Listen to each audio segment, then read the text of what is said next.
오늘 추수감사절 주일이고 또 이번 한 주가 우리 땡스기빙 또 시즌으로 함께 보낼 텐데요. 우리 가까이에 계시는 분들하고 해피 땡스기빙 그렇게 한번 인사 나누시겠습니까? 네, 해피 땡스기빙, 해피 땡스기빙.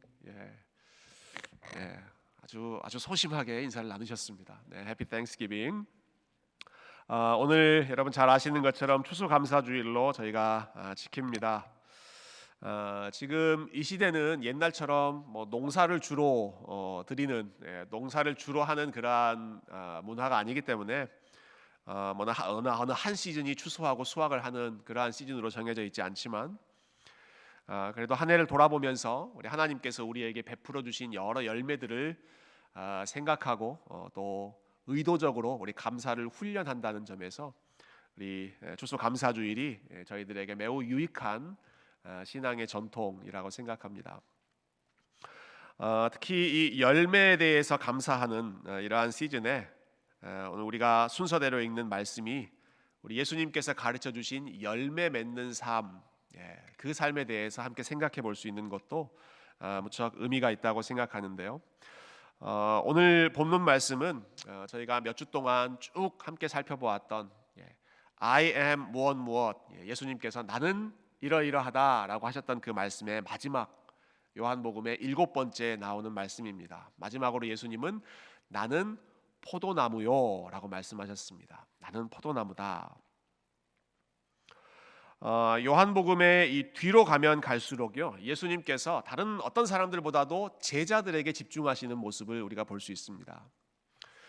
제일 먼저 말씀하셨던 나는 생명의 떡이다라는 말씀은 많은 무리들 5천 명이 넘는 그 무리들에게 하신 말씀입니다. 나는 세상의 빛이다, 나는 선한 목자다라는 말씀은 종교 지도자들하고 논쟁하면서 너희들과 다르게 나는 빛이고 목자다 이런 말씀하셨습니다. 근데 마지막 부분으로 가면 다른 사람들 신경 쓰지 않고 예수님은 제자들에게 사랑하는 제자들에게 나는 이러이러하다, 너희는 이러이러하다라고 말씀해 주시죠. 우리가 지난주에 배경을 보았지만 지금 이 말씀 요한복음 13장부터 17장까지의 이 말씀은 예수님께서 제자들을 떠나시기 직전에 마지막 수업을 그들과 함께 하시면서 마지막 대화를 나누시는 그러한 장면이기 때문에 가장 아끼고 사랑하시는 사람들에게 주셨던 최고의 교훈을 오늘 저와 여러분이 함께 묵상한다 이렇게 생각하시면 좋겠습니다. 여러분 성경이 우리의 구원을 설명하는 방식이 참 다양합니다. 우리가 하나님의 은혜로 구원받았다는 것이 너무나 중요하기 때문에 그냥 말 한마디로 다 표현할 수가 없고 여러 가지 이미지, 또 여러 가지 예를 들어서 설명하고 있습니다. 대표적인 게 이러한 그 이미지인데요. 법정에서 일어나는 그러한 사건에 비유해 본다면 우리는 원래 유죄 판결을 받고 사형 선고를 받은 사람들인데 재판관의 은혜로 무죄 판결을 받고 자유케 되었습니다. 그게 구원의 아주 큰 의미이죠. 병원에서 일어난 일과 여러분 한번 생각해 보신다면 우리는 원래 불치병 환자였습니다. 죄라고 하는 바이러스에 감염되어서 죽을 수밖에 없는 불치병 환자였습니다. 그러나 하나님의 능력으로 치료된 사람들이 하나님의 백성들, 저와 여러분이죠. 자, 이런 이미지들은 우리가 한때 절망적인 상태였지만 지금은 그 절망의 상태를 벗어났다라는 것을 보여주는 데 있어서 무척 유익합니다. 그렇지만 한 가지 아쉬운 부분은 조금 전에 말씀드린 그러한 비유는 우리의 구원을 원타임 이벤트, 한 번 일어났다가 끝나는 그러한 사건으로 설명하는 그러한 부분이 있다는 것이 조금은 아쉽습니다. 예를 들어서 여러분 법정을 다시 한번 생각해 보십시다. 자, 우리가 판사에게서 무죄 판결을 받았습니다. 감사한 일이죠. 유죄 판결 받고 징역 살고 심지어는 사형 선고까지 받았던 인생인데 좀 공의로우신 재판관, 은혜로우신 재판관이 무죄 판결, 너 석방, 자유 선포해 줬으니까 얼마나 감사합니까? 그러나 그렇다고 해서 그 일이 일어난 이후에 매일 그 판사와 같이 대화를 나누고 같이 시간을 보내지는 않습니다. 재판이 끝나면 그 판사와의 관계도 공식적으로 끝나죠. 병원도 마찬가지입니다. 나을 수 없는 불치병을 실력 있는 의사가 치료해 준 것, 수술로 또 진료로 치료해 주는 것 너무 감사하지만, 그렇다고 해서 병을 고침받은 이후에 계속 병원에 남아있지 않습니다. 계속 의사와 같이 시간을 보내지 않습니다. 선생님 너무너무 감사합니다. 제가 계속 이 병원에 머물면서 선생님과 교제하고 싶습니다. 하면 아니요, 집에 가세요. 아마 의사 선생님이 그렇게 말씀하실 것입니다. 네. 한 번의 중요한 모멘텀이 있지만 그 관계가 계속 이어지지는 않는 것이죠. 여러분, 그러나 요한복음은 우리의 구원을 이렇게 한 번 있고 끝나는 그러한 사건이 아니라 계속해서 지속되는 관계로 설명하고 있습니다. 영접하는 자, 곧 그 이름을 믿는 자들에게는 하나님의 자녀가 되는 권세를 주셨으니, 우리가 구원받는다는 것은 단순히 무죄 석방 혹은 질병 고침 그 정도 수준이 아니라 하나님의 자녀가 되는 것입니다. 예수님을 믿는다는 것은 하나님의 가족이 되는 것입니다. 하나님의 집으로 들어가 하나님과 함께 거하는 것입니다. 가족 간의 관계는 다른 어떤 것보다도 더 친밀하고 더 가까운 관계이지 않습니까? 계속해서 지속되는 관계가 부모와 자녀 또 남편과 아내, 이 가정의 가족의 관계죠. 여러분, 그런데 이보다 더 밀접하게 연결된, 더 끈끈하게 맺어져 있는 관계가 있습니다. 오늘 본문에 나오는 포도나무와 가지의 관계입니다. 우리 5절 말씀 다시 한번 읽어볼까요?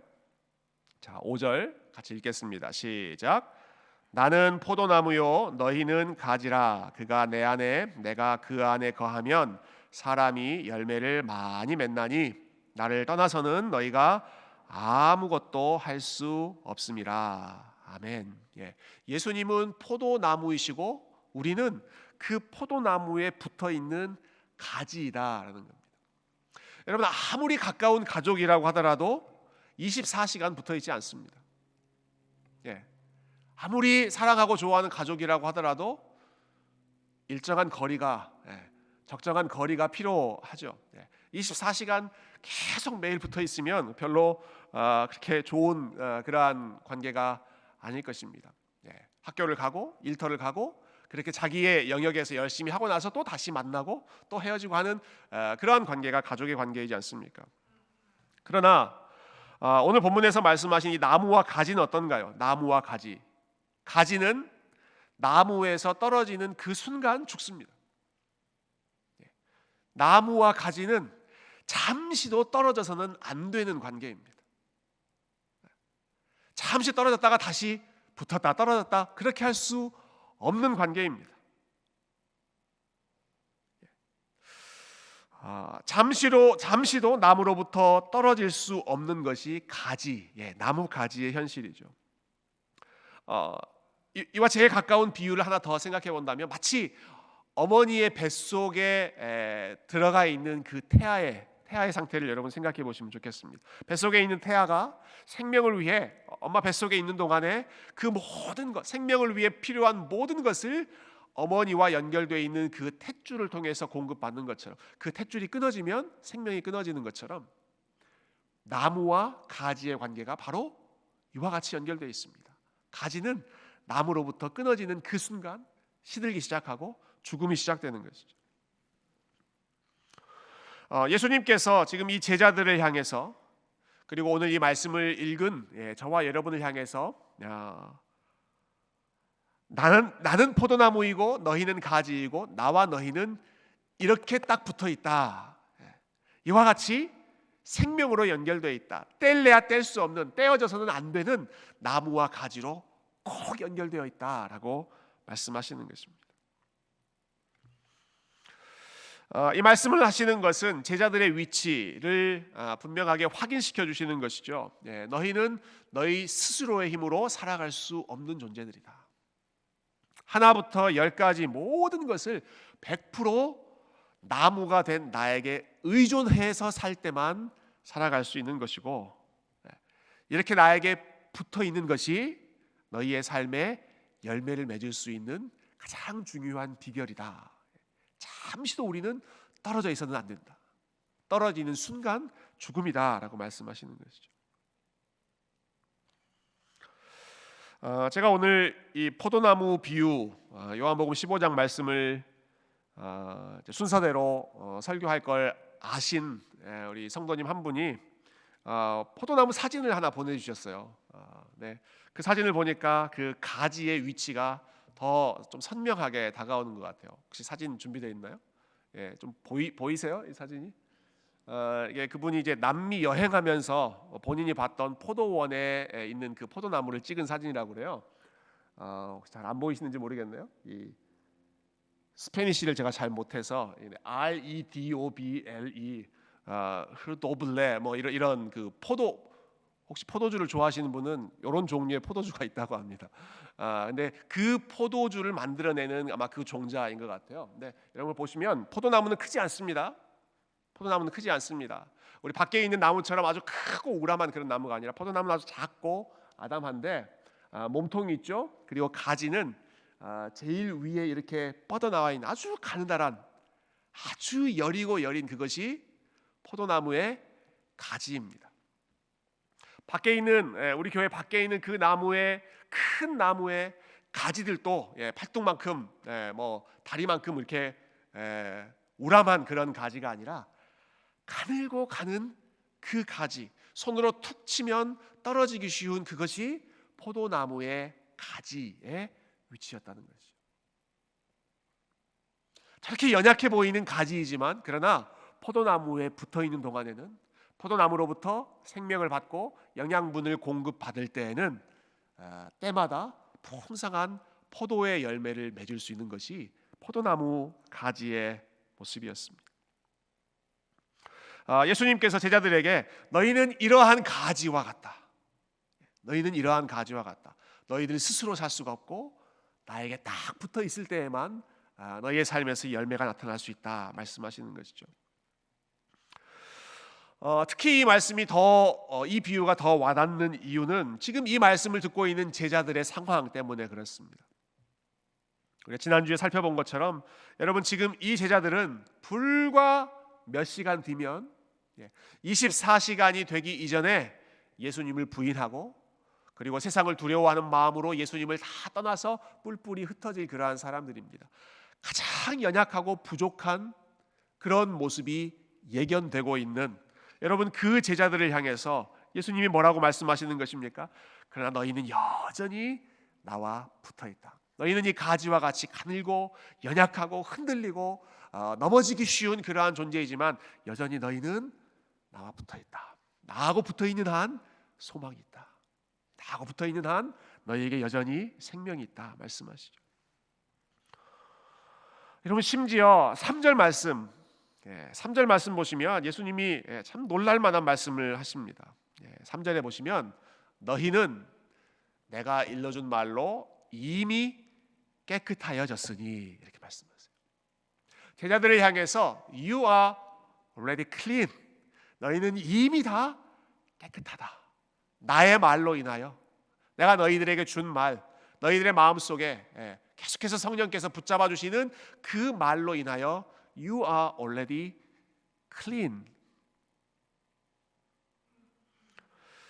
여러분 지금 제자들의 모습 그리고 잠시 후에 보여줄 제자들의 그러한 모습, 우리가 예견되는 그러한 모습을 생각해 본다면 여러분 제자들은 가장 지금 부족하고 연약하고 제일 더러운 모습, 가장 부끄러운 모습이 예견되고 있는 상황이지 않습니까? 그런데 예수님의 평가는 어떻습니까? 너희는 이미 깨끗하다라고 하셨습니다. 너희는 이미 깨끗하다. You are clean.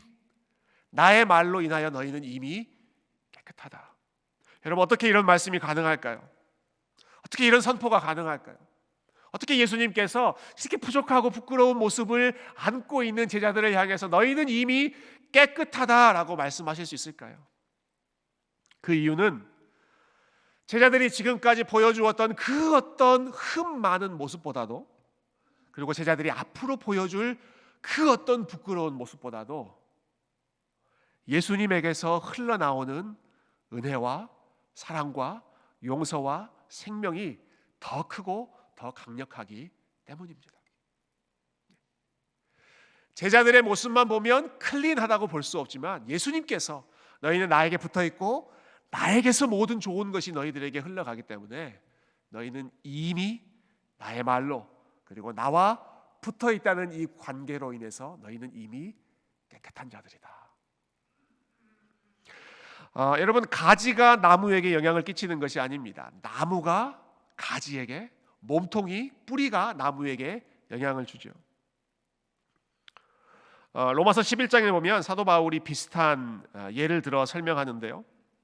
우리는 원래 가지가 될 수 없는, 생명이 되신 그 예수님과 붙어 있을 수 없는 그러한 사람들이었는데 하나님의 은혜로 좋은 나무에 접 붙여졌다.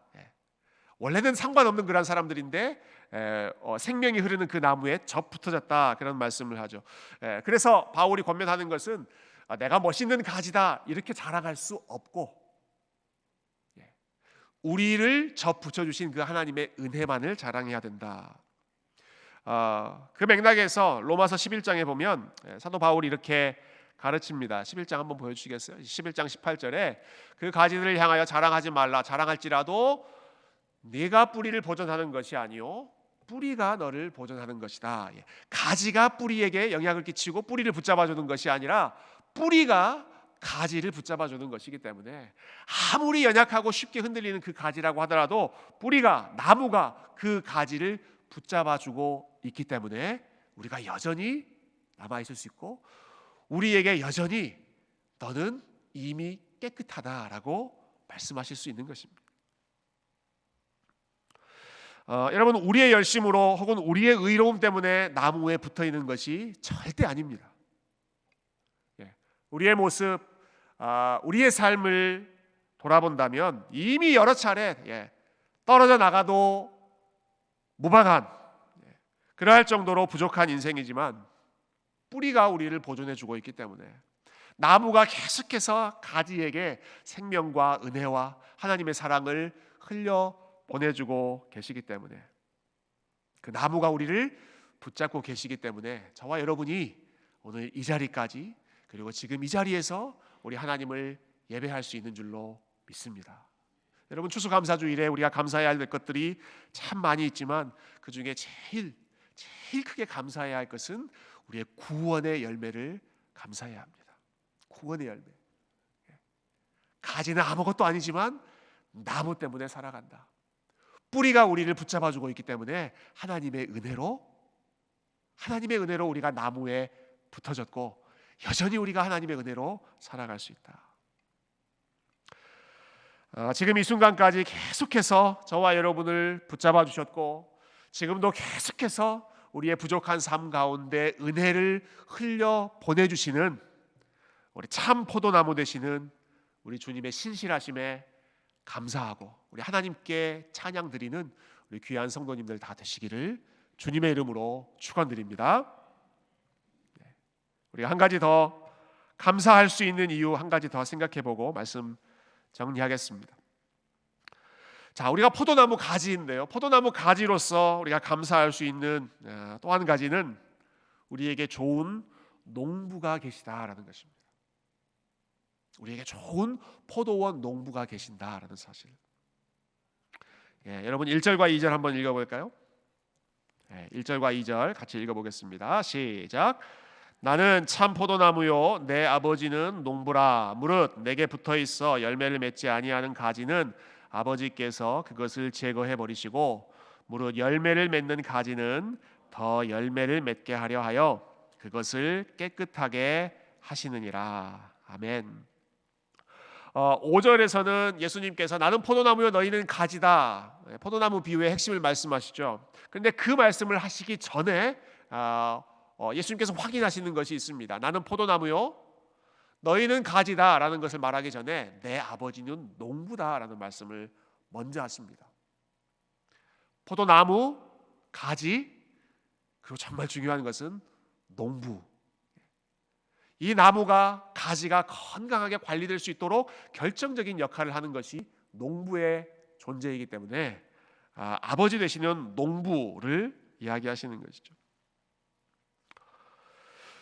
여러분, 이 포도원 농부의 특징이 있습니다. 이 농부의 특징은 손에 가위를 들고 있다라는 것입니다. 방금 읽으신 2절 말씀 다시 보시면 2절에 보면 두 종류의 가지가 나옵니다. 첫 번째는 무릇 내게 붙어 있어 열매를 맺지 아니하는 가지. 그것은 어떻게 되는가? 그것을 잘라서 제거해 버리신다. 여기에 해당하는 대표적인 케이스는 예수님의 제자였다가 예수님을 부인하고 또 예수님을 배신했던 가룟 유다의 경우가 이 앞에 나온 제거당한 그러한 가지입니다. 이 가룟 유다의 상황에 대해서는 정말 우리가 해야 될, 또 살펴봐야 될 것들이 참 많이 있는데요. 우리가 성경 전체의 내용과 또 이 요한복음 전체의 흐름을 우리가 연결해서 봤을 때 심플하게 말하면, 여러분, 가룟 유다의 경우는요, 겉으로는 예수님과 붙어 있는 것처럼 보였지만, 겉으로는 예수님과 함께 있는 것처럼 보였지만, 예수님으로부터 열매를 맺지 못한, 예수님으로부터 생명이 연결되어 있지 못한, 끊어져 있는 가지였습니다. 가룟 유다의 가장 결정적인 문제는 이것입니다. 그가 예수님을 팔아넘겼다라는 것이 아닙니다. 여러분, 가룟 유다의 문제는 그가 예수님을 배신했다, 그게 문제가 아닙니다. 가룟 유다의 가장 큰 문제는 자기가 범한 잘못에만 갇혀 있어서 어떠한 죄라도 용서하시고 회복시키실 수 있는 하나님의 은혜를 그가 바라보지 못했다라는 데 있습니다. 여러분, 그게 가룟 유다가 맺지 못한 열매입니다. 붙어 있는 것처럼 보이지만 열매를 맺지 못했다. 가룟 유다가 무슨 열매를 맺지 못했는가? 하나님이 보고자 하시는 가장 좋은 열매를 맺지 못했습니다. 그 열매가 무슨 열매인가? 회개와 믿음의 열매입니다. 회개의 열매, 믿음의 열매. 여러분, 이게 하나님께서 그 백성들에게, 저와 여러분에게, 그 자녀들에게 보고자 하시는 최고의 열매입니다. 넘어지지 않는 열매, 거룩하게 사는 그 열매보다 우리는 어쩔 수 없이 넘어질 수밖에 없는 그런 존재들이기 때문에, 넘어질 때 다시 주님께로 돌아오고 회개하고 다시 예수 그리스도를 붙잡는 그 열매가 예수님께 붙어있는 가지로부터 흘러나와야 하는데, 가룟 유다에게는 그 열매가 없었습니다. 여러분, 회개는 단순히 자기가 한 잘못에 대해서 반성하고 후회하고 자책하는 것, 뉘우치는 것 정도가 아닙니다. 회개의 핵심은 돌아가는 것입니다. 회개의 핵심은 돌아가는 것입니다. 회개의 열매의 핵심은 돌아가는 것입니다. 후회하고 자책하는 것으로 따진다면, 여러분, 가룟 유다를 따라갈 사람이 없습니다. 가룟 유다가 얼마나 많이 자책했습니까? 예수님을 팔아넘기고 나서 얼마나 가슴을 치면서 후회하고 내가 정말 못할 짓을 했다, 여러분, 얼마나 많이 후회했습니까? 후회와 자책, 그거로 생각하면 여러분, 가룟 유다를 따라갈 사람이 없습니다. 근데 회개는 거기에 머무르는 것이 아니라, 아무리 후회하고 아무리 자책하고 아무리 발등에 발을 찍을 엄청난 그러한 잘못을 했다고 하더라도 다시 주님께 돌아가는 것. 주님, 내가 무슨 잘못을 했다고 하더라도 주님은 다시 저를 받아주시는 분이시죠. 주님, 내가 어떠한 실수를 범했다고 하더라도 주님의 은혜는 나의 모든 어두움보다 더 크시죠. 내가 다시 주님의 은혜를 힘입고 주님의 긍휼하심을 힘입고 주님 앞에 나아갑니다. 베드로는 그렇게 했습니다. 다윗은 그렇게 했습니다. 바울은 그렇게 했습니다. 가룟 유다는 그렇게 하지 않았습니다. 그게 열매가 없는 삶, 열매가 나타나지 않는 삶이죠.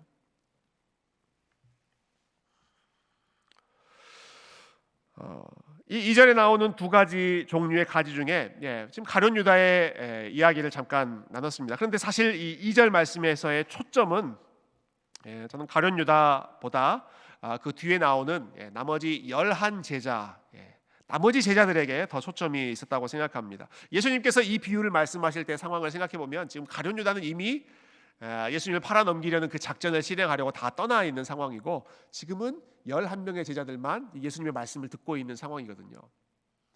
그러니까 이 포도나무 비유의 핵심은 남아있는 11 제자이죠. 그래서 이 2절 뒷부분에 있는 내용이 사실 오늘 본문의 핵심이라고 할 수 있는데, 2절 뒷부분에 다시 보시면 무릇 열매를 맺는 가지는 더 열매를 맺게 하려 하여 그것을 깨끗하게 하시느니라. 포도원 농부가 하시는 또 다른 일을 말씀하고 있습니다. 열매를 맺는 가지는 더 열매를 맺게 하려 하여 그것을 깨끗하게 하시느니라. 두 번째 경우에 해당하는 가지들은 열매를 맺고 있습니다. 지금 붙어 있습니다. 붙어 있으니까 열매를 맺고 있죠. 여러 가지 종류의 열매를 맺고 있습니다. 그런데 농부는 이 열매를 맺는 가지에게도 가위를 사용하십니다. 2절 뒤에 나오는 깨끗하게 하시느니라 라고 하는 그 단어가 영어에는 앞에 보이시는 것처럼 prun이라고 하는 단어로 나와 있습니다. prun이라고 하는 말은 가지를 친다라는 뜻입니다. 가지 치는 것입니다. 가지를 자르는 것. 저희 중에도 이렇게 아주 꽃을 잘 키우시고 또 이렇게 열매, 나무를 잘 가꾸시는 분들이 계십니다.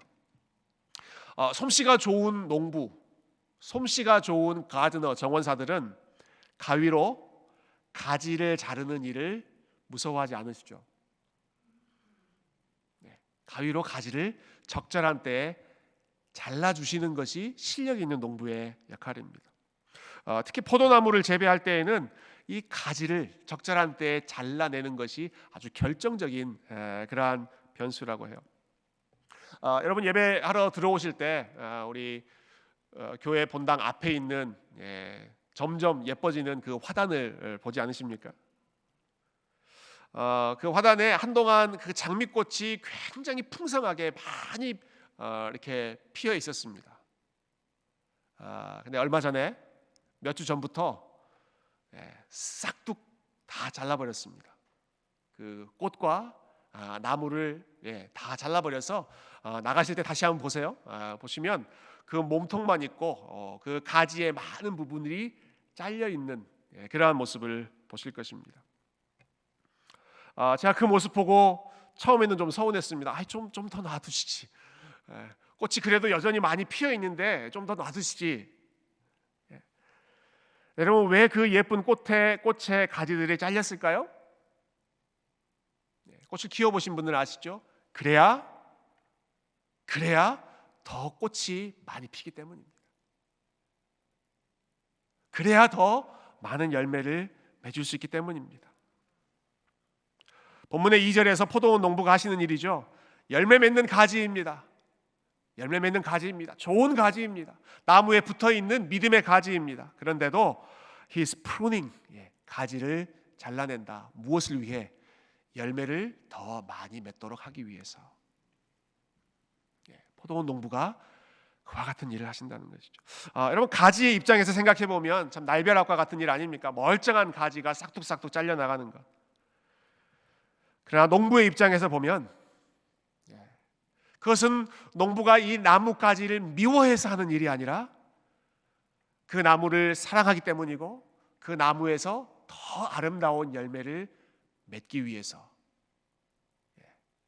농부의 지혜 가운데에서 가위를 사용하는 것이 포도나무에 가지치기 하는 그러한 작업이었던 것이죠. 사랑하지 않아서가 아니라 더 많은 열매를 맺기 위해서 농부의 영광이 더 크게 드러나도록 하기 위해서 포도원 농부이신 하나님께서 가지를 잘라내는 그러한 수고를 감당하신다. 하나님께서 이 일을 제일 두드러지게 하신 것은 그의 아들 예수 그리스도의 삶에 허락하신 일이죠. 성부 하나님과 성자 하나님 사이에 영원 전부터 누리던 가장 아름다운 관계, 가장 끈끈한 관계로 하나 되어 있었지만 하나님께서 구원을 이루시기 위해 하나님의 영광을 드러내시기 위해서 그리고 예수 그리스도를 하늘의 밀로 사용하셔서 더 많은 열매를 맺도록 하기 위해서 cut off, 잠시 동안 cut 하시는 일을 하셨습니다. 십자가상에서 예수님께서 나의 아버지, 나의 하나님 어찌하여 나를 버리시나이까? 라고 하는 말씀은 하나님의 컷 오프를 당하셨던, 물론 잠시의 그 상황이지만 하나님의 구원을 이루기 위해서 잠시의 프로닝을 당하시는 그러한 고통스러운 순간이었죠. 그러나 그 과정을 통해서 여러분 하나님의 영광이 드러나고 하나님이 맺고자 하시는 더 풍성한 열매가 맺었습니다. 마찬가지입니다. 저와 여러분의 삶 속에서도 우리 하나님께서 가지치기를 하시는 그러한 순간들이 있습니다. 하나님께서 가지치기를 하시는 순간이 있습니다. 포도나무와 가지 딱 붙어있는 관계, 우리 주님과 우리가 그와 같이 하나 되어 있는 관계라고 한다면 나무 대신 주님께서 컷 오프 당하셨던 것처럼 우리의 삶에도 농부께서 가지치기를 하시는 그러한 일들이 있죠. 직장에서 레이오프, 컷 오프 당하는 그러한 일들도 있고요. 믿었던 사람과의 관계에서 끊어지는 그러한 일들도 우리가 경험할 때가 있고요. 경제적인 문제로, 건강의 문제로 여러 가지 예상치 못했던 그러한 일들로 인해서 우리가 일상적으로 누렸던 여러 가지 풍요로운 것으로부터 끊어지는 것과 같은 그러한 아프고 고통스러운 순간을 경험할 때가 있습니다. 여러분, 그러나 그때 그러한 가지치기의 순간에 우리가 기억할 사실이 있습니다. 그것은 그 모든 배후에 지금 포도원 농부께서 포도나무를 없애버리기 위해서 다듬는 것이 아니라 더 많은 열매를 맺게 하시기 위해서 가지치기를 하고 계시다라고 하는 사실입니다. 그리고 그 가지치기를 당하고 있는 그 순간에도 가지된 저와 여러분이 여전히 몸통인 포도나무에 붙어있다. 우리가 여전히 예수 그리스도 안에 예수 그리스도와 연결되어 있다, 하나 되어 있다라고 하는 사실을 여러분 절대로 잊지 말고 기억하시기를 바랍니다. 포도나무 가지를 누구보다 아끼고 사랑하시는 그 농부의 지혜와 농부의 사랑을 우리가 신뢰하기 때문에 장미꽃에 꽃이 만발해 있는 봄날에만 우리가 하나님께 감사하고 찬양할 수 있는 것이 아니라 지금 시즌처럼 꽃이 사라지고 나무가 잘리고 정말 앙상한 가지만 있는 것처럼 보이는 그 순간에도 여러분 그 배후에 그 포도나무를 관리하시는 포도원 농부의 지혜와 그분의 사랑이 여전히 역사하고 있기 때문에 더 풍성하게 맺힐 열매와 아름다운 꽃을 기대하는 마음으로 포도원 농부에게 감사와 찬양과 신뢰를 아끼지 않는 저와 여러분이 다 되시기를 주님의 이름으로 축원드립니다. 사랑하는 성도 여러분, 저희가 지난 2달 동안 우리 예수님의 자기 주장 말씀 살펴보았습니다. 총 정리해 보십시다. 예수님께서 말씀하셨습니다. 나는 생명의 떡이다. 나는 세상의 빛이다. 나는 양의 문이다. 나는 선한 목자이다. 나는 부활이요 생명이다. 나는 길과 진리요 생명이다. 그리고 오늘 마지막 7번째 I am saying을 통해서 예수님 뭐라고 말씀하십니까? 나는 포도나무다. 나의 안에 거하라. 나의 안에 거하라. 생명의 떡이시고 세상의 빛이시고 선한 목자 되시고 양의 문이시고 우리의 포도나무 되시고 그리고 우리를 사랑으로 보살피시는 포도원 농부 되시는 우리 그분 안에 믿음으로 거하라. 저와 여러분의 삶에 더 풍성한 열매가 맺히기를 소망합니다. 우리의 삶의 열매가 맺힐 수 있는 이유, 그 근거는 저와 여러분이 포도나무에 붙어있는 사람들이기 때문이고 그리고 우리의 삶을 지혜로운 농부께서 계속해서 케어하고 다듬어가고 계시기 때문에 이 하나님의 은혜와 하나님의 사랑과 하나님의 지혜를 신뢰함으로 이번 한 주간 만나는 사람들과 함께 이 감사의 제목과 감사의 이유를 함께 나누며 우리 주님께 영광 돌리실 수 있는 우리 귀한 성도님들, 우리 하나님을 향한 감사와 찬양이 더 풍성하게 넘치는 귀한 주의 백성들 다 되시기를 주님의 이름으로 축원드립니다. 함께 기도하겠습니다.